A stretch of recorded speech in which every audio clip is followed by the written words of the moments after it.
آپ ان کو کہیں بیٹا پانی لا دو تو پانی لا سکیں، کسی اور کام کے لیے بھیجیں تو وہ کام کے لیے جا سکیں۔ جب اس عمر کو پہنچے تو اللہ تعالیٰ کی طرف سے حکم آ گیا کہ آپ ان کو اللہ کے راستے میں اللہ کی راہ میں قربان کر دیں۔ اسی طرح پھر بیوی اور بچے کو مکہ میں چھوڑنے کا حکم آیا کہ جب وہاں کچھ بھی نہیں تھا۔ آج تو ہم سارے چاہتے ہیں نا کہ ہم مکہ میں چلے جائیں اور وہاں ساری زندگی ہماری بسر ہو جائے، لیکن جب ابراہیم علیہ السلام وہاں چھوڑ کے آئے تھے تو کچھ بھی نہیں تھا، پانی تک نہیں تھا۔ اور پھر یہ جو حج کا سلسلہ اور قربانیوں کا سلسلہ ہے، اس کا تعلق تو حضرت ابراہیم علیہ السلام اور ان کے خاندان کے ساتھ بڑا گہرا ہے۔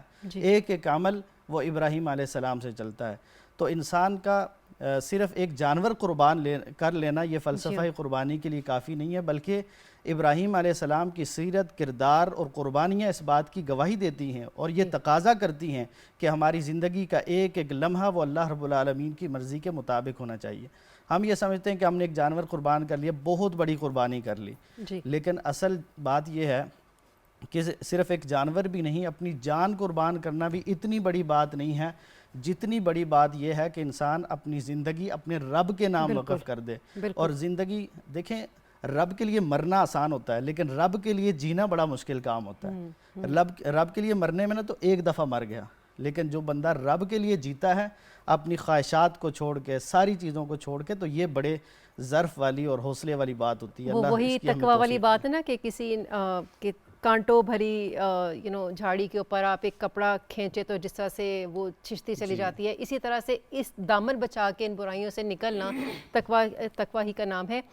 مسرت صاحب، قربانی کا پہلا قطرہ گرتے ہی اللہ تعالیٰ گناہوں کی بخشش کر دیتے ہیں، بہت بڑی فضیلت ہے یہ بھی۔ تو آپ کیا کہتے ہیں کہ یہ جو گناہ معاف کیے جاتے ہیں یہ گناہ کبیرہ ہیں، گناہ صغیرہ کی بات کی جاتی ہے؟ بسم اللہ الرحمن الرحیم۔ سب سے پہلے تو آپ کا شکریہ، آپ نے ہمیں یہاں آنے کا موقع فراہم کیا۔ اللہ تعالیٰ سے دعا ہے کہ اللہ ہمارا جمیل بیٹھنا قبول فرمائے اور دین اسلام کی خدمت کے لیے ہمیں قبول فرمائے۔ قربانی جناب رسول اللہ صلی اللہ علیہ وسلم کے سامنے صحابہ اکرام تشریف فرما ہیں، اور صحابہ اکرام نے اللہ کے رسول صلی اللہ علیہ وسلم سے پوچھا، یا رسول اللہ مال اضاحی، یہ قربانی کیا ہے؟ تو اللہ کے رسول صلی اللہ علیہ وسلم نے ارشاد فرمایا کہ قربانی کا جانور کا ایک ایک بال قیامت کے دن آپ کے لیے ایک ایک نیکی لے کر آئے گا۔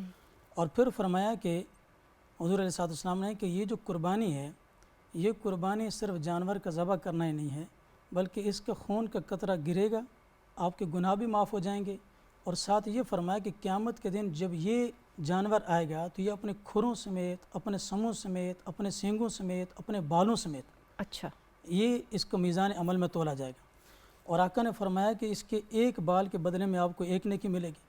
اب یہاں جو بال کا مسئلہ ہے، علماء نے ایک بات لکھی ہے کہ کسی جانور کے اوپر جو بال ہوتے ہیں وہ تو آپ گن کر شمار نہیں کر سکتے۔ ایک بکری دیکھیں تو بکری کے اوپر آپ بال ہوں تو گن کر شمار نہیں کر سکتے۔ تو صحابہ کرام نے جب ایک بال کا سنا کہ ہر بال کے بدلے میں ایک نیکی ہے، تو انہوں نے عرض کیا، اللہ کے رسول یہ جو اون ہے بھیڑ کے اوپر ہے تو بہت زیادہ ہوتی ہے، تو اس کے بارے میں کیا؟ تو حضور نے فرمایا اس کے بدلے میں بھی ایک نیکی ملے گی۔ اب یہ اشارہ اس بات کی طرف ہے کہ حضور صلی اللہ علیہ وسلم نے بہت زیادہ اضافہ بتایا، کثرت بتائی۔ جس طرح آپ ان بالوں کو گن کر شمار نہیں کر سکتے، اسی طرح جانور کو جب اللہ کے راستے میں، اللہ کی رضا کے، حضرت نے فرمایا کہ رضا اللہ کے مقصود ہو، دنیا کو دکھلانا مقصود نہ ہو، تو پھر اس نیکی کو بھی کوئی پہنچ نہیں سکتا۔ اور یہی وجہ ہے کہ جب یہ عمل بندہ کرتا ہے تو انسان کے صغیرہ گناہ تو سارے معاف ہو جاتے ہیں، اور پھر وہ گناہ جو اللہ تعالیٰ کے ساتھ شرک کے بغیر باقی سارے گناہ جس کا تعلق بندے اور اللہ کے ساتھ، لیکن وہ گناہ جس کا تعلق بندے کے ساتھ وہ معاف نہیں ہوں گے۔ اس لیے کہ اگر ایک آدمی کہ آپ نے زمین غصب کی ہوئی ہے اور آپ کہیں میں جی بس 10 جانور ذبح کر لوں گا میرے گناہ معاف ہو جائیں گے، ایک آدمی کہ آپ نے اس پر ظلم کیا، اس کے کسی بھائی کو گرفتار کر کے رکھا ہوا ہے، آپ نے اس کے اوپر کو اور ظلم کیا اور آپ کہیں کہ میرے وہ سارے معاف ہو جائیں گے، تو یہ معاف نہیں ہوگا۔ وہ جو حقوق العباد ہیں اس کے لیے آپ کو بندوں سے معافی مانگنی پڑے گی۔ جہاں تک مسئلہ حقوق اللہ کا ہے تو حقوق اللہ کے جو گناہ ہیں وہ اس قربانی سے معاف ہو جائیں گے۔ اور یہ قربانی اصل میں جس طرح حضرت نے فرمایا کہ قربانی صرف جانور کا ذبح کرنا ہی نہیں ہے۔ اب جانور کو بھی جب ہم ذبح کرتے ہیں تو ہم دیکھتے ہیں کہ ہم اچھا جانور لیں، اس لیے کہ اللہ کے رسول صلی اللہ علیہ وسلم کی بھی یہ سنت ہے، اور حضرت ابراہیم علیہ السلام کی سنت تو یہ ہے کہ ان کو وہ بیٹا جو مانگ کر ملا تھا، اور بڑھاپے میں اگر کسی کو اولاد ہو جائے، ہمیں تو اللہ نے چلو جوانی میں اولاد دی، جس کو بڑھاپے میں اولاد ملے تو میرے خیال میں سنا ہے کہ بوڑھے والدین کو اپنے بچوں سے بہت پیار ہوتا ہے۔ اب اتنے پیار کے باوجود جب اللہ کا حکم آیا کہ آپ نے اس کو ذبح کرنا ہے اور خواب میں دیکھا کہ ذبح کر رہے ہیں، تو یہ نہیں سوچا کہ مجھے تو بڑے عرصے بعد بیٹا ملا ہے اور بیٹا بھی بڑا پیارا ہے، اور پھر بچے کو ذبح کرنے میں آپ یہ دیکھیں کہ جہاں والد کو حکم ہوا ہے وہاں والد تو اللہ کے خلیل ہیں، وہ تو اللہ کے نبی ہیں، لیکن جو ان کی بیوی ہے وہ تو پیغمبر نہیں ہے، جی وہ تو بیوی ہے، لیکن خاندان ایسا ہے، تربیت ایسے ماحول میں ہوئی ہے کہ اس بیوی نے بھی یہ نہیں کہا کہ میرے بیٹے کو کیوں ذبح کر، اس بچے نے بھی یہ نہیں کہا کہ میں قربان ہونے کے لیے تیار نہیں یا میں مشورہ کروں گا، بلکہ اس نے بھی یہ کہا کہ ابا جان جو آپ کو حکم ہوا ہے ففعل ما تؤمر ستجدونی انشاءاللہ من الصابرین، آپ کو جو حکم آپ وہ کر گزریے اور مجھے آپ انشاءاللہ صبر والوں میں پائیں گے۔ اور اس قربانی کے عمل کو، چونکہ اس کی وجہ سے انسان کے گناہ سارے معاف ہوتے ہیں، اور علماء نے لکھا ہے کہ یہاں حضرت ابراہیم نے ذبح تو مینڈا کیا تھا، اور عجیب منظر یہ تھا کہ جب حضرت ابراہیم چھری چلا رہے ہیں اور بیٹے نے کہا کہ ابا جان مجھے ذرا اوندا کر کے لٹائیے، اور قرآن کریم نے اس کا ایک ایک چیز کا تذکرہ کیا، اور جب کیا اور چھری چلی نہیں اور دیکھا کہ سامنے جبریل کھڑے ہیں اور جبریل نے مینڈا لا کر رکھ دیا، اور یہاں بھی ایک جملہ علماء نے لکھا ہے کہ جب چھری انہوں نے بیٹے کے گردن پر رکھی تو حضرت جبریل کی زبان سے نکلا اللہ اکبر اللہ اکبر، تو جب یہ جملہ حضرت ابراہیم نے سنا تو انہوں نے فوراً کہا اللہ اکبر لا الہ الا اللہ اللہ اکبر، اور جب یہ جملہ حضرت اسماعیل نے سنا کہ سامنے جبریل بھی کھڑے ہیں، حضرت خلیل بھی ہیں، اور دونوں اللہ کی حمد و ثنا بیان کر رہے ہیں، تو حضرت اسماعیل علیہ السلام نے کہا اللہ اکبر وللہ الحمد۔ اب یہ ایام تشریق میں یہ چیز بھی اللہ تعالیٰ نے قیامت تک کے انسانوں کے لیے حج کے دنوں میں اور قربانی کے ساتھ جاری کر دی، وہی کہہ رہی ہوں کہ اس کے بعد یہ عبادات میں شمار ہو گئی قربانی، یہ عبادات میں شامل۔ جی زین صاحب، قربانی کا اصل مقصد تقویٰ ہے، جس طرح مولانا حضرات نے کہا کہ ظاہر ہے اللہ تعالیٰ کی رضا حاصل کرنا مطلوب ہے اس قربانی کا، اللہ تعالیٰ تک گوشت نہیں پہنچتا، خون نہیں پہنچتا، بلکہ وہ تقویٰ پہنچتا ہے جس کے ذریعے سے انسان قربانی کرتا ہے۔ جانور کو ذبح کرنا، اس کا گوشت تقسیم کرنا یا ان کی نمود و نمائش کا مقصد نہیں ہے۔ کیا دور حاضر میں آپ سمجھتے ہیں کہ ہم نے جو قربانی کا فلسفہ تھا، جو مقصد تھا، وہ ہم نے فراموش کر دیا ہے؟ کیا ہم اپنی قربانی ضائع کر رہے ہیں ظاہری طور پر اگر دیکھا جائے تو؟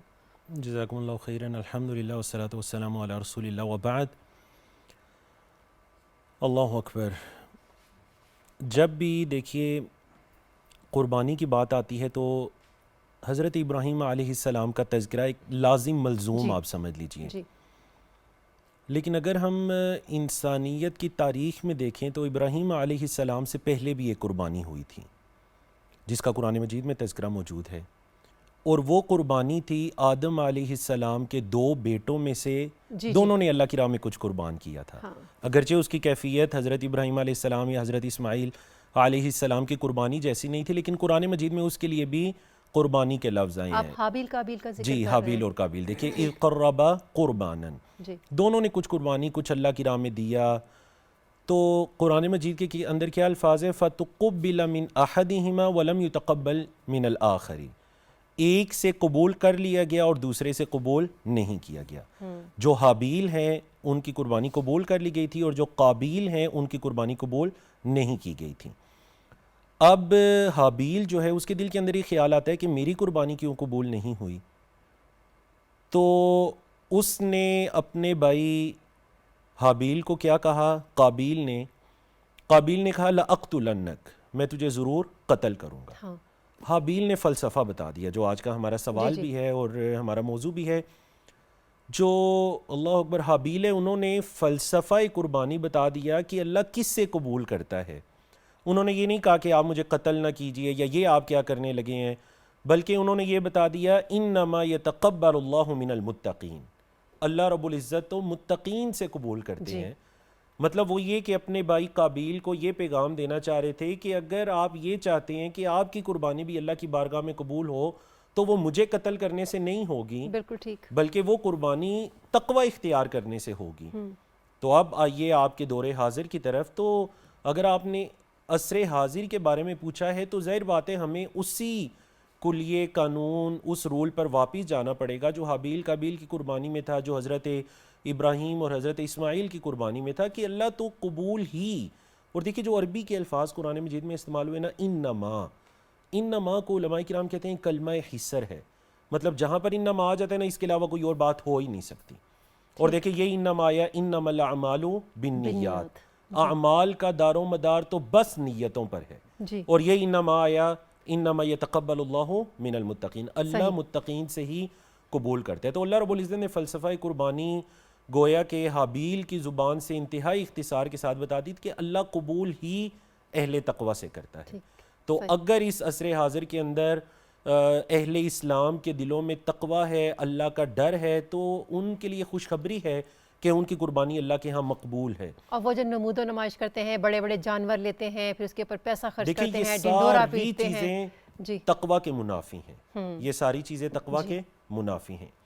سب سے زیادہ جو چیز انسان کے تقوی کو ختم کرنے والی ہوتی ہے وہ ریاکاری ہے, جی وہ نمود و نمائش ہے. بالکل. اور آج افسوس کے ساتھ جو کہنا پڑتا ہے کہ دیکھیں بچوں کے ہاتھ میں ہم کسی اچھے جانور کی رسی پکڑا دیتے ہیں, بیٹا جاؤ محلے کے اندر پھراؤ, بچے بھی مطلب, لیکن ان کو وہ درس نہیں ہم دے رہے کہ بیٹا ہم کیوں اتنا اچھا جانور ہم اتنی تگ و دو کے بعد 1 سال کے بعد خرید رہے ہیں, اس کا مقصد کیا ہے.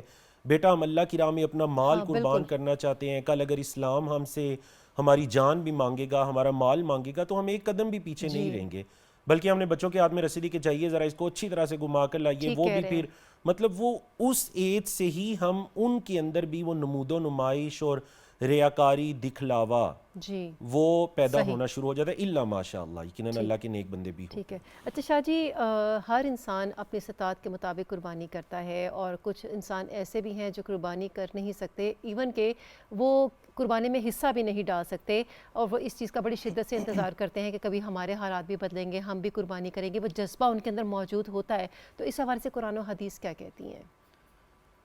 جو انسان نیکی کی استطاعت نہیں رکھتا لیکن جذبہ رکھتا ہے اور سچی خواہش رکھتا ہے. ایک تو خواہش یہ ہے نا کہ میں یہ تو چاہتا ہوں کہ میں حج کے لیے جاؤں, میں عمرے کے لیے جاؤں, لیکن میں محلے کی مسجد میں نہیں جاتا.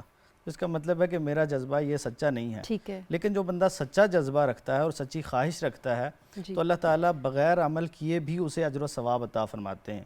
انما الاعمال بالنیات, عمل نہیں بھی کر سکے تو نیت اگر انسان کی نیکی کی ہے تو اللہ تعالیٰ اسے اجر و ثواب سے نوازتے ہیں. دوسرا اسی طرح رسول اللہ صلی اللہ علیہ وسلم کی طرف سے ایک بہت بڑی بشارت اور خوشخبری اس انسان کے لیے بھی ہے کہ جو قربانی نہیں کر سکتا, اس کے لیے اللہ کے رسول صلی اللہ علیہ وسلم نے جو بیان فرمایا, اور حدیث کے حوالے سے اگرچہ بعض علماء اس کو ضعیف بھی قرار دیتے ہیں, لیکن راجح بات یہی ہے کہ قابل عمل حدیث ہے. ایک تو وہ آدمی ہے کہ جو قربانی کرنا چاہتا ہے اور اس نے قربانی کا جانور خرید لیا ہے, تو اس کے لیے بال اور ناخن کاٹنے کی ممانعت ہے, وہ تو نہیں کاٹ سکتا. لیکن دوسری حدیث کی روشنی میں یہ پتہ چلتا ہے کہ جس آدمی کو اس کے پاس استطاعت نہیں ہے قربانی کرنے کی, اس کے پاس مال نہیں ہے, لیکن پھر بھی وہ اپنے بال اور ناخن نہیں کاٹتا اور عید والے دن کاٹتا ہے, تو اللہ تعالیٰ اس کو بھی قربانی کرنے والے کی طرح اجر و ثواب سے نوازتے ہیں. تو جو بندہ سچی خواہش رکھتا ہے, جذبہ رکھتا ہے ایثار کا, تو اللہ تعالیٰ ضرور اسے اس کے عمل کے بغیر بھی اس کے نیت, اس کے حسن اخلاق کی بنیاد پر اور حسن اخلاص کی بنیاد پر اللہ تعالیٰ اسے نواز دیتے ہیں. ایک آدمی وہ ہے جس نے بہت مہنگی قربانی کر لی لیکن اس نے ریاکاری کی نظر کر دی اس کو, اور وہ کچھ بھی اس کو فائدہ نہیں ہوا. دوسرا وہ ہے جس نے کچھ بھی قربان نہیں کیا لیکن ایک اچھا جذبہ رکھ کے, اخلاص رکھ کے, اللہ کے ساتھ ایک خالص تعلق رکھ کے, اللہ سے مانگ کر اس نے اللہ تعالیٰ سے وہ اجر و ثواب حاصل کر لیا جو قربانی کرنے والے کو بھی کبھی حاصل نہیں ہو سکا. تو یہ اللہ تعالیٰ اصل میں دیکھتے ہیں. رسول اللہ صلی اللہ علیہ وسلم نے فرمایا لا ينظر اللہ الی صورکم ولا الی اموالکم, اللہ تعالیٰ تمہاری شکل و صورت کو, تمہارے مال کو نہیں دیکھتے, ولکن ينظر الی قلوبکم واعمالکم, اللہ تعالیٰ تو تمہارے دلوں کا اخلاص دیکھتے ہیں, تمہارے اعمال دیکھتے ہیں کہ تمہارے دلوں میں تقوی کتنا ہے, اخلاص کتنا ہے, اور تمہارے عمل میں سنت کی پیروی اور اطاعت اور اتباع کا جذبہ کتنا ہے. تو اس چیز کا دیکھیں آپ, حضرت ابوبکر صدیق رضی اللہ تعالی عنہ نے جب خرچ کیا تھا تو کتنا تھا, گھر کا سارا مال لیا ہے لیکن تھوڑا سا تھا, لیکن اللہ تعالیٰ نے اتنا اس کو نوازا, اتنا قبول کر لیا کہ دوسری طرف ڈھیروں کے ڈھیر لا کے دینے والوں کو اتنا نہیں نوازا گیا جتنا حضرت ابوبکر کو تھوڑا سا دینے پہ نواز دیا گیا. جی ساری بات وہیں آ کے رک جاتی ہے, انما الاعمال بالنیات, بس ایسا ہی ہے. مسرت صاحب, قربانی خالصتاً اللہ تعالیٰ کی رضا کے لیے کی جاتی ہے, اس سے تزکیہ نفس کس حد تک ہوتا ہے؟ کیا انسان کو اس بات کا پتہ چلتا ہے کہ ہمارا جو نفس ہے وہ کس حد تک تقوی اختیار کر چکا ہے؟ قربانی اصل میں نفس کے خلاف جہادی ہے. اس کی وجہ یہ ہے کہ انسان فطری طور پر اپنے مال سے محبت کرتا ہے, اور جب اس کو کہا جائے کہ اللہ کا دیا ہوا مال ہے تمہیں اور تو صاحب نصاب بھی ہو گیا، تیرے اوپر شرائط بھی ساری پوری ہو گئی ہیں، تو اب تو قربانی کر۔ اب اگر یہ قربانی نہیں کرتا ہے تو جناب رسول اللہ صلی اللہ علیہ وسلم کا ارشاد مبارک ہے فلا یقربن مصلانا، جس کے اوپر قربانی واجب تھی اور استطاعت رکھتا تھا قربانی کی، اور وہ جان بوجھ کر قربانی نہیں کر رہا ہے، تو اللہ کے رسول نے فرمایا کہ وہ ہماری عیدگاہ میں نہ آئے۔ اب یہ وحید ہے۔ بالکل وجہ یہ ہے کہ اللہ نے تمہیں دیا ہے، اور دینے کے بعد یہ جب تو ذبح قربانی کو ذبح کرے گا، جانور کو ذبح کرے گا، تو حقیقت میں یہ جانور ذبح نہیں ہو رہا، بلکہ ہمارے نفس کی خواہشات جو ہیں وہ ذبح ہو رہی ہیں۔ ٹھیک۔ اور اس جانور کو ذبح کرنا بھی اللہ کو راضی کرنے کے لیے، اور میں اس جانور کو ذبح کر کے اللہ کی خوشنودی حاصل کر رہا ہوں، چونکہ میں اپنی تمام زندگی اللہ کے رضا کے لیے صرف کروں گا۔ حضرت ابراہیم علیہ السلام کی جو زندگی ہے، اول تا آخر آپ دیکھیں کہ پوری زندگی میں کتنے آزمائش آئیں، کتنے امتحانات آئے، اور کسی ایک جگہ بھی یہ نہیں کہا کہ میں یہ کیوں کروں، بلکہ کام کیا تھا کہ جب کہا کہ بیوی کو یہاں چھوڑ دو، بچے کو چھوڑ دو، تو ایک جملہ بھی نہیں کہا چھوڑ کے چلے گئے۔ جب کہا کہ آپ جاؤ ان کو پتہ کر کے آئے، پتہ کر کے فوراً واپس چلے گئے۔ جب کہا کہ اچھا بھائی اب بیت اللہ کی تعمیر کرو، تو تعمیر کرنا شروع کر دیا۔ جب کہا کہ بیٹے کو ذبح کرو، تو ذبح کرنا شروع کر دیا۔ جب کہا کہ بھائی آپ یہاں سے نکل جاؤ، کوئی ایک عمل ایسا نہیں ہے کہ جو اپنے نفس کے خلاف نہ ہو۔ تو انسان چونکہ فطرتی طور پر جو قربانی کا فلسفہ ہے وہ یہ ہے کہ انسان اپنے نفس کو مارے، اور یہ جب قربانی کرتا ہے تو حضور صلی اللہ علیہ وسلم نے حضرت فاطمہ رضی اللہ تعالیٰ عنہ کو فرمایا کہ فاطمہ جب قربانی ہو تو اپنے جانور کے قریب کھڑے ہو جائے۔ ہاں جی، ابھی قریب کھڑے ہونے کا معنی کیا ہے؟ حضرت علی رضی اللہ عنہ کو بھی فرمایا کہ جب جانور ذبح ہو رہا ہو تو اپنے قریب کھڑا ہو جائے۔ وجہ یہ ہے کہ قریب کھڑے ہونے کے جب ادھر جانور ذبح ہوگا، ادھر اللہ کی رحمت متوجہ ہے، جہاں اس کی روح نکلے گی، اس کے اندر سے خون نکلے گا، گناہ معاف ہوں گے، وہاں آپ کے دل میں بھی یہ جذبہ پیدا ہو کہ میرے اللہ جیسے میں نے جانور کو آپ کے راستے میں قربان کیا ہے، اسی طرح میں اپنی ذات کو بھی آپ کے لیے قربان کروں۔ لیکن مفتی صاحب یہ مجھے بتائیں کہ قربانی آپ کر رہے ہیں، ذبح آپ کر رہے ہیں، کچھ لوگ چھوٹے دل کے ہوتے ہیں، وہ خون نہیں دیکھ سکتے، وہاں کھڑے نہیں ہو سکتے، لیکن جذبہ تو ان کا قربانی کا ہے، وہ اللہ کی رضا کے لیے ہی کر رہے ہیں، تو اس حوالے سے کیا آپ یہ کہتے چونکہ ہیں؟ وہاں کھڑا ہونے کو فرض یا واجب نہیں ہے، اچھا، یہ استحبابی عمل ہے ٹھیک ہے، کہ آپ وہاں کھڑے ہو جائیں، قریب کھڑے ہو جائیں، اور اس وقت اللہ کی رحمت متوجہ ہے، ٹھیک، اور وہاں قریب کھڑے ہو جائیں اور اپنے ہاتھ سے اگر ذبح کریں، زیادہ حکم ہے اپنے ہاتھ سے ذبح کرو۔ خود جناب رسول اللہ صلی اللہ علیہ وسلم نے 100 اونٹ کی قربانی کی، اور 63 اونٹ اللہ کے رسول صلی اللہ علیہ وسلم نے اپنے ہاتھوں سے ذبح کی۔ اور روایات میں آتا ہے کہ حضور صلی اللہ علیہ وسلم نے جب قربانی کے اونٹ لائے تو ہر اونٹ آگے بڑھ کر کے اللہ کے رسول کے قریب آ رہا تھا کہ پہلے اللہ کے رسول مجھے ذبح کر۔ اب 63 قربانی اللہ کے رسول نے اپنے ہاتھ سے کی، اور بقیہ جو تھیں وہ اللہ کے رسول صلی اللہ علیہ وسلم کے صحابی حضرت علی رضی اللہ تعالیٰ نے انہیں اپنے ہاتھ سے قربانیاں کی۔ تو اگر وہاں کو پاس کھڑا نہیں ہو سکتا، کسی مجبوری کی وجہ سے خون نہیں دے سکتا، تو وہ تو الگ مسئلہ ہے، لیکن چونکہ رب کی رحمت متوجہ ہے اس لیے فرمایا قریب کھڑے ہو جاؤ۔ اور یہ نیت بھی ہے کہ جہاں ہم جانور ذبح کر رہے ہیں وہاں میرا رب کل مجھے کہے گا کہ میرے راستے میں اپنی جان دے دو تو میں اپنی جان دوں گا، مال دے دو تو مال دوں گا۔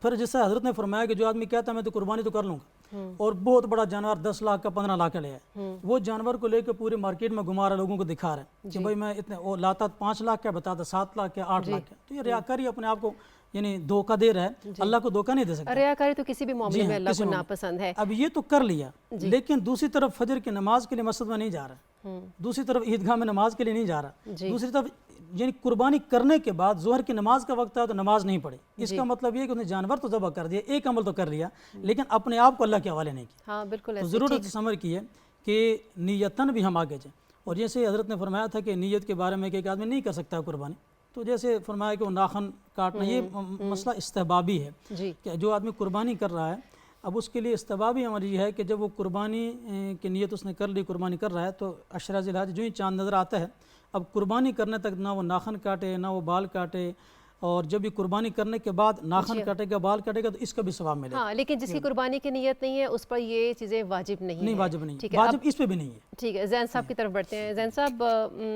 کیا کہیے گا کہ ہمارے اندر جو پیغمبر اللہ کے ہیں ان جیسا جذبہ پیدا ہوا ہے، ہم کیا کامیاب ہوئے ہیں وہ جذبہ اپنے اندر پیدا کرنے کے حوالے سے؟ اگر ہماری قربانی میں جذبہ ایثار موجود نہیں ہے تو آپ کیا سمجھتے ہیں کہ ہمیں اپنے اعمال درست کرنے کی ضرورت ہے ابھی؟ اللہ کے رسول صلی اللہ علیہ وسلم کی اگر بات کی جائے اور پھر ہماری بات کی جائے تو ظاہر بات ہے زمین و آسمان، یا شاید کوئی ایسی ہم مثال دے سکتے ہیں۔ دیکھیں، اللہ کے رسول صلی اللہ علیہ وسلم کے پاس ایک مرتبہ ایک صحابی آئے جنہوں نے بالکل نیا اسلام قبول کیا تھا، انہوں نے اسلام قبول کیا، وہ آپ صلی اللہ علیہ وسلم کے پاس آئے اور انہوں نے آ کر اللہ کے رسول صلی اللہ علیہ وسلم سے کچھ مطالبہ کیا کہ مجھے کچھ مال دے دیجئے۔ تو اللہ کے رسول صلی اللہ علیہ وسلم کے پاس اس وقت کچھ مال آیا تھا جی. اور وہ کتنا مال تھا؟ وہ 2 پہاڑوں کے درمیان جتنی جگہ تھی وہ ساری جگہ بکریوں سے فل ہو جائے اتنا مال تھا. اچھا. اللہ کے رسول صلی اللہ علیہ وسلم نے اس صحابی سے فرمایا کہ تم یہ لے جاؤ. اب انہیں یہ بڑا تعجب ہوا کہ محمد صلی اللہ علیہ وسلم مجھ اکیلے کو اتنا مال کیسے دے سکتے ہیں. بہرحال انہوں نے جب تصدیق کی تو پتہ چلا آپ صلی اللہ علیہ وسلم نے فرما دیا یہ آپ کے ہیں. وہ اس نے بکریوں کو ہانکا اور وہ لے کر اپنے قبیلے میں چلا گیا. اچھا. جا کر اس نے اپنی قوم کے لوگوں کو کیا کہا؟ جو حدیث کے الفاظ ہیں، اس نے اپنی قوم کے لوگوں کو یہ کہا کہ یا قومی، اے میرے قوم کے لوگوں، اسلموا، اسلام قبول کر لو. وجہ کیا بتائی؟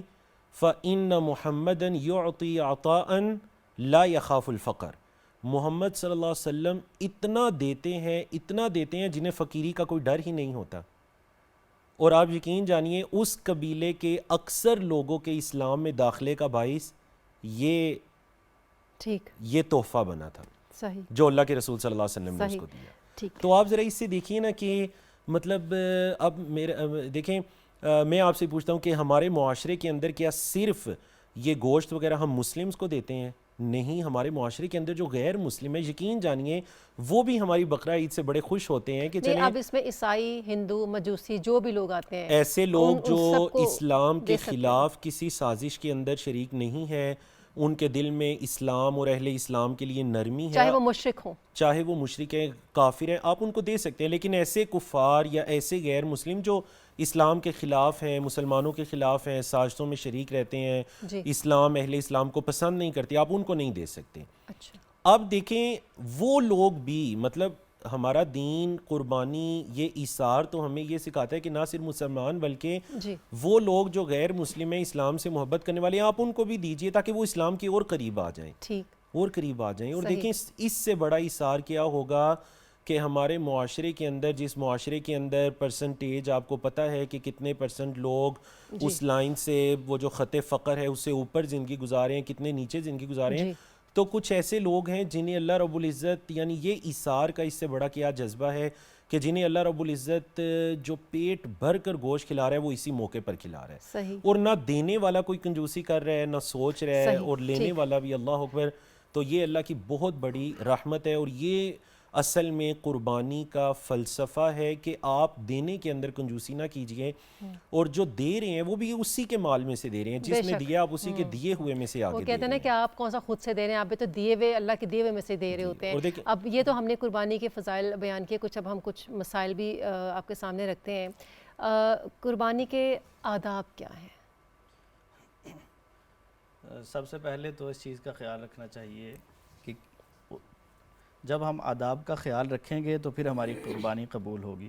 اور اس میں جو سب سے بنیادی اور اہم چیز ہے وہ یہ ہے کہ ہم سنت ابراہیمی کی تکمیل کے لیے تو جا رہے ہوتے ہیں، لیکن ہمیں عقیدہ ابراہیمی کا کبھی پتہ نہیں ہوتا. تو سنت ابراہیمی کی تکمیل سے پہلے عقیدہ ابراہیمی کو جاننا اور اس عقیدے کو اپنانا انتہائی ضروری ہے. اگر انسان کے پاس عقیدہ ابراہیمی نہیں ہے، اور ابراہیم علیہ السلام کا عقیدہ کیا ہے، بچپن میں اپنے والد کو سمجھا رہے ہیں اور جوانی بڑھاپے تک وفات تک توحید کا پرچار کر رہے ہیں، اور توحید کی خاطر انہوں نے ساری قربانیاں دی ہیں. تو اس عقیدے کا اپنانا انتہائی ضروری ہے. اگر یہ عقیدہ نہیں ہے تو صرف جانور نہیں، جان بھی قربان کریں تو اللہ کے ہاں کوئی کام نہیں دے گی. دوسری چیز اخلاص کا ہونا، جس کا پہلے بھی ہم بار بار ذکر کر رہے ہیں. اخلاص کے بغیر اگر انسان نے کوئی بھی عمل کیا تو وہ قبول نہیں ہوتا، اور اگر کوئی جانور قربان کیا تو وہ بھی قبول نہیں ہوتا. حتیٰ کہ اللہ کے رسول نے فرمایا اول من تسعر بہم النار یوم القیامہ ثلاثۃ. 3 قسم کے لوگ وہ ہیں کہ قیامت والے دن ان سے جہنم کی آگ کا آغاز کیا جائے گا، بھڑکایا جائے گا آگ کو. ان میں سے ایک وہ شخص ہے جس نے اپنی جان قربان کی ہے. تو یہاں جانور کی قربانی، جان قربان کر لی لیکن اخلاص نہیں ہے تو سب سے پہلے جہنم میں ڈالا جا رہا ہے، جنت کا داخلہ نہیں. شہید کا ذکر یوزلی اس ایلیمنٹ میں ہے. بالکل. اسی طرح تیسری چیز یہ ہے کہ جو جانور ہم خرید رہے ہیں وہ حلال مال سے خریدا جائے. حلال مال اور پاکیزہ ذریعے سے اس کو حاصل کیا جائے. صرف جانور ہی نہیں بلکہ انسان کا کھانا پینا رہن سہن ساری چیزوں میں حلال کا ہونا ضروری ہے. رسول اللہ صلی اللہ علیہ وسلم نے فرمایا ان اللہ طیب لا یقبل الا طیبا کہ اللہ تعالیٰ پاک ہیں اور صرف پاکیزہ چیز کو ہی قبول کرتے ہیں, اس کے بغیر نہیں. 3 چیزیں ہو گئی. چوتھی چیز کہ وہ جانور قربان کیا جائے جو قربانی دیا جا سکتا ہے. ویسے تو کوئی بھی نیک عمل اللہ کے لیے قربانی ہے, لیکن جو خاص قربانی ہے عید قربان کی, اس کے لیے جانور بھی متعین ہیں اور وہ 4 قسم کے جانور ہیں. اونٹ ہے, گائے ہے, بکری ہے یا دمبا چھترا وغیرہ, یہ ساری چیزیں ہیں. اسی طرح اس کی عمر بھی متعین کر دی گئی ہے. لا تذبحوا الا مسنتن کہ یہ جانور بھی ذبح کرنے ہیں تو ہر عمر کا نہیں بلکہ مسنہ ہونا ضروری ہے, یعنی دوندہ ہونا اس کا ضروری ہے کہ اس کے دودھ والے دانت ہیں وہ گر چکے ہوں. اچھا, لیکن اس بارے میں آپ کیا کہتے ہیں کہ ایک بکرا جس کے دانت گر چکے ہیں لیکن جو چبانے والے دانت ہیں وہ ابھی کثرت میں ہیں, اس کی تعداد بھی زیادہ ہے, تو کیا اس صورت میں اس بکرے کی قربانی قبول ہوتی ہے؟ یعنی اگر اس کے دودھ والے جو 2 دانت ہیں سامنے والے وہ گر چکے ہیں تو ظاہر ہے کہ نئے دانت آئے ہیں تو وہ آگے گرے ہیں. اگر تو ٹوٹے ہوئے ہیں تو پھر وہ نہیں ہیں, چاہے بے شک وہ جو چارہ کھانے والے اس کے دانت پورے کے پورے زیادہ تعداد میں موجود ہوں, پھر بھی قربانی نہیں ہو سکتی. اصل میں جو 2 دانت ہیں نا دودھ والے انہی کو ان دیکھنا کا ہوتا ہے. اعتبار ہوتا ہے. اچھا, ایک پھر یہ بھی کہا جاتا ہے کہ بکرا جس کی 4 ٹانگیں ہیں, اوبیسلی اگر ایک ٹانگ درست نہیں ہے تو اس کی تو قربانی نہیں ہوگی. لیکن اچھا چلیے اس کی طرف میں آ رہا ہوں. تو ایک تو یہ کہ جانور متعین ہے, پھر جانور کی عمریں متعین ہے, اور پھر جانور کی صفات بھی متعین ہے کہ وہ عیب دار نہیں ہونا چاہیے. اللہ کے رسول صلی اللہ علیہ وسلم نے خاص طور پر 4 قسم کے عیوب کا تذکرہ کیا. فرمایا کہ ایسا بوڑھا جو لاغر ہو چکا ہے اور جس کی ہڈیوں کا گودا خشک ہو چکا ہے اسے قربان نہیں کر سکتے. اسی طرح وہ جانور جو لنگڑا ہے اور اس کا لنگڑا پن واضح ہے, وہ جانور جو بیمار ہے اور اس کی بیماری واضح ہے, وہ جانور جو کانا ہے اور اس کا کانا پن واضح ہے, تو ایسے جانور کو بھی قربان نہیں کر سکتے. اور نبی پاک نے فرمایا تھا نا کہ کان کے پیچھے اس کو چیک کریں, دیکھو سینگ کو بھی, اور یہ باقی ساری چیزیں بھی. تو اگر کان کٹا ہوا کوئی بھی عیب ہے اس کے اندر, ایسا عیب ہے کہ جو اس کی خوبصورتی یا اس کی ویلیو میں کمی کا باعث بن رہا ہے, تو ایسے جانور کو بھی قربان نہیں کر سکتے. تو بنیادی طور پر 4 چیزوں کا ہم نے ذکر کر لیا, عقیدے کا بھی, اخلاص کا بھی, حلال کا ہونا بھی, جانور کی صفات بھی متعین ہو گئی. اب اس کے ساتھ ساتھ یہ بھی ضروری ہے کہ ہم اس جانور کو اس وقت میں ذبح کریں جو قربانی کا وقت ہے. یہ نہیں ہے کہ کوئی آدمی نماز, وقت کب شروع ہوتا ہے, نماز عید کے بعد قربانی کر سکتے ہیں. اگر کوئی آدمی نماز عید سے پہلے, جذبہ بڑا اچھا ہو اس کے اندر, وہ کہے جی کہ میں اس لیے پہلے کر رہا ہوں کہ سب سے پہلے میرا گوشت لوگوں تک پہنچنا چاہیے, میرے جانور کا گوشت میرے گھر سے گوشت جانا چاہیے, لیکن اس نے سنت کی مخالفت کی ہے. اور اللہ کے رسول نے ایک شخص کو دیکھا کہ اس نے نماز عید کی ادائیگی سے پہلے جانور ذبح کر لیا, تو آپ نے فرمایا کہ یہ کفایت نہیں کرتا, یہ صرف کھانے پینے اور گوشت کا جانور تو ہے لیکن یہ قربانی نہیں ہے. تو آپ نے اس کے دوبارہ قربانی کرنے کا حکم دیا. تو اگر کوئی نماز عید سے پہلے قربانی کرتا ہے تو وہ بھی قبول نہیں ہوتی. اچھا ٹھیک ہے. اب مسرت اقبال صاحب, اسی بات سے ہم دوسری بات جوڑتے ہیں. بعض ایسے دیہات اور گاؤں بھی ہیں جہاں پر عید کی نماز یوزلی نہیں پڑھی جاتی, شاید اس کو جاہلیت کہہ لیں یا یہ کہنے کہ لوگوں کو شاید اتنا علم نہیں ہوتا, تو کیا وہاں پر کوئی ایسا اصول متعین ہے کہ اگر وہ دیکھیں پو پھٹ گئی ہے یا نماز فجر کا وقت گزر گیا ہے تو اس کے بعد وہ قربانی کر سکیں؟ اس کے لیے شرعی مسئلہ یہ ہے کہ ایسے دیہات جہاں پر جن کے اوپر جمعہ بھی لازم نہیں ہے, عیدین کی نماز بھی لازم نہیں ہے, دور دراز کا علاقہ ہے, تو جو ہی فجر کی نماز کے بعد اشراق کا وقت آئے گا اس کے بعد وہ قربانی کر سکتے ہیں. اچھا. لیکن مسئلہ شہروں کا, اگر شہر کے اندر لوگ موجود ہیں تو شہر کے اندر والے لوگ کس وقت قربانی کریں گے؟ اس کے لیے حکم یہ ہے کہ اگر شہر کے اندر میں کسی ایک جگہ بھی عید کی نماز ہو گئی ہے تو اس کے بعد پھر قربانیاں ہو سکتی ہیں. لیکن اگر کسی ایک جگہ بھی ابھی تک نماز نہیں ہوئی ہے تو پھر قربانی نہیں کر سکتے. لیکن یہاں پہ کہیں 7 بجے کا ٹائم ہے, کہیں 7:30 کا ٹائم ہے, کہیں 8 بجے کا ٹائم رکھا ہوا ہوتا ہے, تو کیا اپنے اپنے علاقے کے مطابق جب عید کی نماز ہو جائے تو اس کے بعد قربانی کر سکتے ہیں؟ جس ایک شہر میں, پورے شہر میں اگر کسی ایک جگہ 5:30 بجے ہو گئی ہے عید کی نماز تو پھر اس کے لیے حکم یہ ہے کہ باقی لوگ اگر قربانی کرتے ہیں تو کر سکتے ہیں. لیکن جن لوگوں نے ابھی نماز پڑھی نہیں ہے تو پہلے جا کے نماز پڑھیں اور نماز پڑھ کے آ کے قربانی کریں. ایسا نہیں ہے کہ وہ تو 5:30 والے نماز پڑھ رہے ہیں اور یہ کہ میں پہلے قربانی کرتا ہوں اور پھر جا کے میں نماز پڑھتا ہوں, تو یہ ٹھیک نہیں ہے. ہاں یہ ہے کہ کسی جگہ 7 حصہ دار ہیں اور ایک حصہ دار جو ہے نا وہ 5:30 میں نماز پڑھ رہا ہے, 6:30 میں نماز پڑھ رہا ہے, ایک حصہ دار 7:30 میں نماز پڑھ رہا ہے. اب وہ جو 5:30 والا ہے اگر اس نے نماز پڑھ لی ہے اس کے بعد آگے قربانی کرتا ہے تو یہ اسی کا حصہ دار جو 7:30 بجے نماز پڑھ رہا ہے تو اس کی قربانی میں فرق نہیں آئے گا. ٹھیک ہے، قربانی ہو جائے گی۔ تھوڑا بہت اچھا آپ کی طرف آتے ہیں زین صاحب، کیا اپنے مرحوم عزیز و اقارب، والدین ہو گئے، بہن بھائی ہو گئے، یا کوئی انتہائی آپ کا عزیز ہیں، ان کی طرف سے قربانی کی جا سکتی ہے؟ اور یہ بھی بتائیے گا کہ نبی پاک صلی اللہ علیہ وسلم یا اہل بیت کی طرف سے بھی قربانی دی جا سکتی ہے؟ دیکھیں اللہ کے رسول صلی اللہ علیہ وسلم سے اس بارے میں کہ کیا ہم جو فوت شدگان ہیں ان کی طرف سے قربانی کر سکتے ہیں یا نہیں، جی کچھ احادیث میں یہاں پہ کوٹ کرنا چاہوں گا۔ ایک تو جب اللہ کے رسول صلی اللہ علیہ وسلم نے قربانی کی تھی، اور ہمیں یہ پتہ ہونا چاہیے کہ یہ اللہ کے رسول صلی اللہ علیہ وسلم کی ایسی خوبصورت ایک مطلب اسلام کے شاعر میں سے ہے جو اللہ کے رسول صلی اللہ علیہ وسلم نے اپنی زندگی کے ہر سال، قربانی فرض ہونے کے بعد آپ صلی اللہ علیہ وسلم نے اپنی زندگی کے ہر سال اس فریضے کو ادا کیا۔ جی اور اللہ کے رسول صلی اللہ علیہ وسلم جو الفاظ پڑھا کرتے تھے قربانی کرتے ہوئے، ایک تو یہ سنت کہ آپ صلی اللہ علیہ وسلم اپنے ہاتھ سے اپنے جانور کو ذبح کیا کرتے، جیسا کہ ہم نے سنا بھی۔ تو اللہ کے رسول صلی اللہ علیہ وسلم کیا فرمایا کرتے تھے کہ اے اللہ یہ میری طرف سے اور میرے گھر والوں کی طرف سے، جی میری طرف سے اور میرے گھر والوں کی طرف سے۔ جی آپ دیکھیے اللہ کے رسول صلی اللہ علیہ وسلم کے گھر والوں کے اندر یقیناً آپ صلی اللہ علیہ وسلم کی ازواج کے اندر حضرت خدیجہ رضی اللہ تعالیٰ عنہ بھی آ جاتی ہیں، جو کہ فوت ہو چکی تھیں مکہ کے اندر ہی ہجرت سے پہلے۔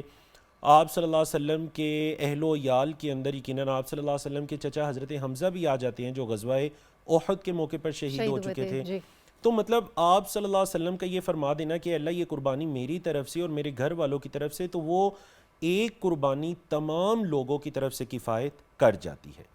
پھر جہاں تک یہ مسئلہ ہے کہ میں ایک قربانی الگ سے لوں جو میرے والد فوت ہو چکے ہیں ان کی طرف سے، ایک قربانی میں الگ سے لوں جو میری والدہ فوت ہو چکی ہیں ان کی طرف سے، ایک قربانی الگ سے لوں فلاں فوت شدہ کی طرف سے، تو اللہ کے رسول صلی اللہ علیہ وسلم سے ہمیں کوئی ایسی دلیل نہیں ملتی۔ دیکھیں آپ صلی اللہ علیہ وسلم کی حضرت خدیجہ سے کیا ایسی محبت بعد والی زوجات میں سے کسی سے ہو سکی؟ کتنی شدید محبت تھی، اتنی محبت تھی کہ اللہ کے رسول صلی اللہ علیہ وسلم جب کوئی جانور ذبح کیا کرتے یا کوئی بھی چیز گھر میں پکا کرتی تو حضرت خدیجہ کی سہیلیوں کے پاس ان کا حصہ جایا کرتا تھا۔ لیکن اس کے باوجود یہ ثابت نہیں کہ اللہ کے رسول صلی اللہ علیہ وسلم نے کبھی حضرت خدیجہ کی طرف سے الگ سے کوئی مستقل جانور ذبح کیا ہو۔ اچھا چونکہ ہمارے پاس ٹائم بھی کم ہے، کچھ ایسے سوال ہیں جو کرنا بہت ضروری ہے، مختصر ہم اس کو ٹچ کرتے ہوئے چلتے ہیں۔ بہت سے لوگ یہ سمجھتے ہیں شاہ جی کہ جس پر زکوٰۃ فرض نہیں اس پر قربانی بھی واجب نہیں ہے، کیا یہ درست ہے؟ نبی کریم صلی اللہ علیہ وسلم سے قربانی کے نصاب کے حوالے سے کوئی چیز متعین ثابت نہیں ہے۔ علماء کرام نے مختلف اس کی تحدیدات بیان کی ہیں۔ بعض نے کہا ہے کہ اگر کوئی نصاب، جیسے فقہ حنفی ہمارے ہاں رائج ہے اور اس میں یہی ہے کہ جو نصاب کا مالک ہے تو اس کے اوپر قربانی واجب ہے، اور جو نصاب تک نہیں پہنچ رہا تو اس کی اوپر قربانی واجب نہیں ہے، بلکہ قربانی کے وجوب میں ہی خود اختلاف ہے کہ قربانی واجب ہے یا سنت موقدہ ہے۔ جمہور علماء کی رائے یہ ہے کہ قربانی سنت موقدہ ہے، اگرچہ علماء احناف کی رائے یہ ہے کہ قربانی واجب ہے، اور واجب بھی ظاہر ہے کہ ان کا فرض اور واجب میں بھی فرق ہوتا ہے، اور پھر اسی وجہ سے نصاب مقرر کیا گیا۔ اچھا مسرت صاحب، گائے بیل میں لوگ حصہ ڈالتے ہیں، 7 حصے ہوتے ہیں اس جانور کے، اگر 5 حصے ہیں تو ظاہر ہے 5 لوگوں میں گوشت تقسیم ہوگا، 6 ہیں تو 6 لوگوں میں تقسیم ہوگا، 7 تک کا تو پتہ ہے، لیکن اگر کوئی اس کو 8 حصوں میں تقسیم کرے اور 8 حصے کے شراکت دار آ جائیں تو کیا وہ قربانی درست ہے؟ حضرت عبداللہ ابن عباس رضی اللہ عنہ فرماتے ہیں کہ ہم نے اللہ کے رسول صلی اللہ علیہ وسلم سے پوچھا کہ بڑے جانور ہم کتنے لوگ شریک ہو سکتے ہیں؟ تو اللہ کے رسول صلی اللہ علیہ وسلم نے فرمایا 7۔ اچھا، تو 7 سے اوپر اگر شریک ہوں گے تو گویا کہ پھر ایک حصہ ایسا ہوگا جو کسی کا پتہ نہیں چلے گا، یعنی وہ 8واں بندہ ان میں سے ہر ایک کے حصے میں شامل ہو جائے گا۔ تو قربانی کا اصول یہ ہے کہ ہر آدمی کا حصہ پورا ہونا چاہیے، لہذا جو اگر 8 آدمی مل کر ایک بڑا جانور ذبح کرتے ہیں تو کسی کی بھی قربانی نہیں ہوگی۔ جی ایک مسئلہ۔ جی دوسرا میں ایک درخواست کروں کہ حضرت نے فرمایا جیسے حضور صلی اللہ علیہ وسلم کے لیے قربانی کرنا یا اس میں، تو آپ قربانی کوئی بھی شخص اپنی طرف سے کرے گا حصہ پورا، لیکن اس کا ثواب جو ہے نا وہ ساری امت میں بانٹ سکتا ہے۔ اچھا، کہ اس کا ثواب میری اولاد کو، اس کا ثواب میرے پیارے نبی صلی اللہ علیہ وسلم کو، اس کا ثواب حضور کے ازواج مطہرات کو، آل اولاد کو، سب کو، یہ بھی ہے۔ تیسرا یہ جو حضرت نے فرمایا کہ قربانی کے نصاب کے حوالے سے، اس میں ایک مسئلہ یہ کہ ایک تو یہ ہے کہ جو زکوٰۃ کا نصاب ہے، جی تو زکوٰۃ کے نصاب میں سونا چاندی ہے اور نقدی پیسہ ہے اور سامان تجارت ہے، کہ جس کے پاس یہ سارے ملا کر کے اگر وہ صاحب نصاب بنتا ہے 52.5 تولے چاندی کے برابر رقم بنتی ہے، یا اگر صرف سونا ہے تو 7.5 تولے سونا ہو، صرف چاندی ہے تو 52.5 تولے چاندی ہو، اور اگر کچھ چاندی ہے، کچھ سونا ہے، کچھ نقدی ہے، کچھ سامان تجارت ہے، ان سب کو ملا کر کے اگر 52.5 تولے چاندی تک پہنچتا ہے تو پھر اس پر زکوٰۃ ہے۔ لیکن جو قربانی ہے اس میں ایک چیز کا اضافہ کیا گیا، اور وہ اضافہ یہ ہے کہ ان 4 کے علاوہ 5 میں یہ ہے کہ وہ سامان جو آپ کی ضرورت سے زیادہ ہے اور پورے سال میں آپ کے استعمال میں آتا ہی نہیں ہے، اگر وہ بھی ملا کر کے اس میں اتنا آ جاتا ہے تو پھر اس پر بھی قربانی لازم ہے۔ ٹھیک ہے۔ اچھا زین صاحب، کسی پر قربانی واجب نہیں تھی لیکن اس نے نیت کر لی کہ میں جانور خریدوں گا، اگرچہ وہ واجب نہیں تھی، تو کیا اب اس کی قربانی واجب ہو جائے گی؟ یہاں پر 2 چیزیں، سب سے پہلے تو جو آپ نے حصوں کے بارے میں پوچھا تو میں صرف ایک چھوٹی سی چیز ایڈ کرنا چاہوں گا کہ اللہ کے رسول صلی اللہ علیہ وسلم سے جو ثابت ہے وہ یہ کہ جو بڑے جانور میں اگر ہم اونٹ کی بات کریں تو اس کے اندر 10 لوگ شریک ہو سکتے ہیں۔ اچھا، جیسے کہ اللہ کے رسول صلی اللہ علیہ وسلم کی حدیث سے ثابت ہے کہ صحابہ کرام فرماتے ہیں آپ صلی اللہ علیہ وسلم کے زمانے میں اونٹ کے اندر ہم 10 لوگ شریک ہوا کرتے تھے اور گائیں کے اندر ہم 7 لوگ شریک ہوا کرتے تھے، اور باقی جو بکرا دمبا ہوگا وہ اکیلے بندے کی طرف سے ہوگا۔ جی اب سوری، جو آپ نے سوال پوچھا تھا کس بارے میں؟ میں آپ سے پوچھتی کہ اگر کسی پر قربانی واجب نہیں ہے لیکن وہ نیت کر لیتے ہیں جی، تو وہ جیسے حضرت شاہ صاحب نے فرمایا کہ جمہور علماء، دیکھیں جب جمہور کہا جاتا ہے تو دنیا کے اندر جو اس وقت 4 ہمارے مذاہب فقہیہ ہیں، مسالک ہیں، جو مسالک کہہ لیجئے، مذاہب کہہ لیجئے، تو یہ مطلب اس کے اندر حنفی اسکول آف تھاٹ آ جاتا ہے، اور اس کے اندر Maliki school of thought, Shafi school of thought اور حنبلی اسکول آف تھاٹ۔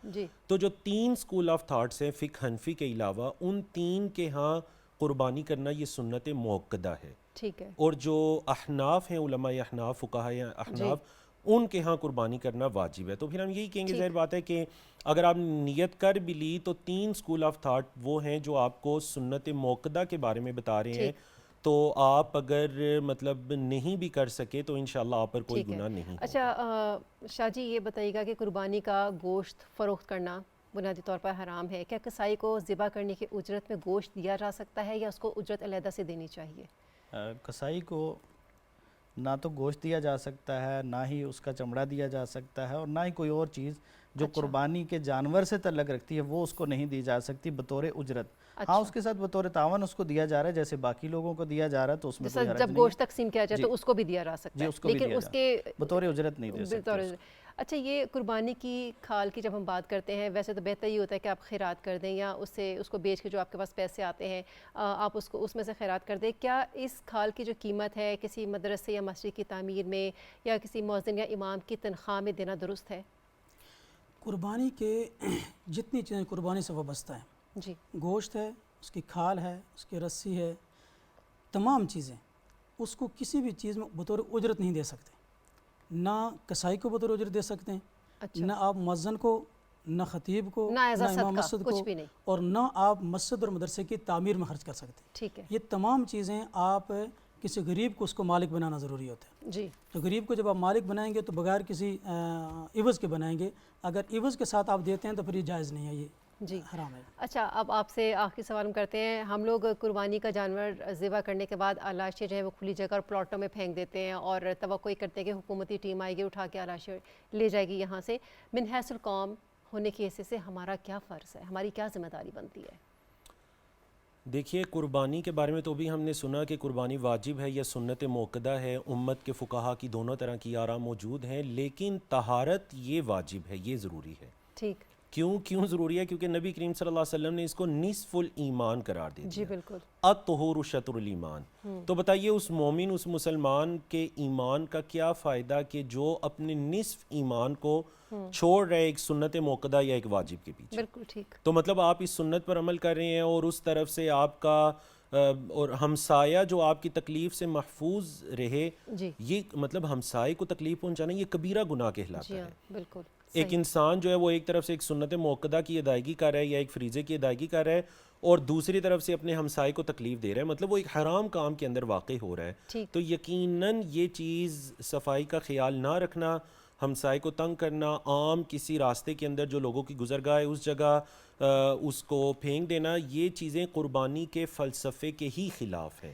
تو مطلب ہے کہ قربانی کرنے والے نے قربانی کے فلسفے کو سمجھے ہی نہیں. وہ جو رسم رواجن اس کے خاندان میں چلا آ رہا ہے اس نے اس رسم رواج پہ عمل کیا اور اس نے فلسفے کو نہیں جانا. جی ناظرین، عید قرباں پر ہمیں یتیموں کا، ناداروں کا، غربا کا خیال رکھنا ہے. قربانی میں ان لوگوں کو حصے دار بنائیں جو قربانی نہیں کر سکتے. اپنے رشتہ داروں کو، ہمسایوں کو اپنی خوشیوں میں شریک کریں اور سب کا بہت زیادہ خیال رکھیں. اس کے ساتھ ہی پروگرام اپنے اختتام کو پہنچتا ہے. میں حمیرہ رانا، میرے معزز مہمان اور میری پوری ٹیم آپ سے اجازت چاہتے ہیں. اپنا بہت خیال رکھیے. اللہ حامی و ناصر.